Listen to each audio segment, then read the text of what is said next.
আমরা Standing Sikkim on যাওয়ার উদ্দেশ্যে রওনা দিয়েছি, platform চলে 1. এসেছি মালদা স্টেশনে। Passengers আর মালদা স্টেশন থেকে আমাদের নামিয়ে দিয়েছে জংশনে। তো সেখানে 2টোর দিকে নামিয়ে দিয়ে চা খেয়ে নিলাম, আর এখানে একটু মজা করে নিচ্ছিলাম আর কি, ট্রেনে যেভাবে কথা বলে আর কি।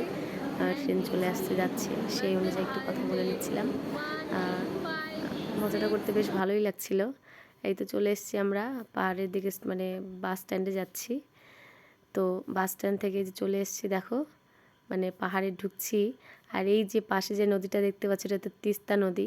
আর তিস্তা নদী যে অপরূপ সুন্দর, মানে সৌন্দর্য দারুণ লাগছিল। আর পাহাড়ের যে সৌন্দর্য, অপরূপ সৌন্দর্য। যাই হোক, আমরা একটা জায়গাতে নেমে নিয়ে নিয়েছিলাম নুডলস, আর নিয়ে নিয়েছিলাম হচ্ছে রুটি সবজি।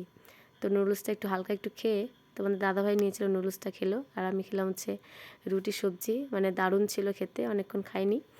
যাই হোক, এখানে একটু খাওয়া দাওয়ার ফ্রেশে একটু মজা করে নিচ্ছিলাম, মানে ছবি টবি তুলছিলাম।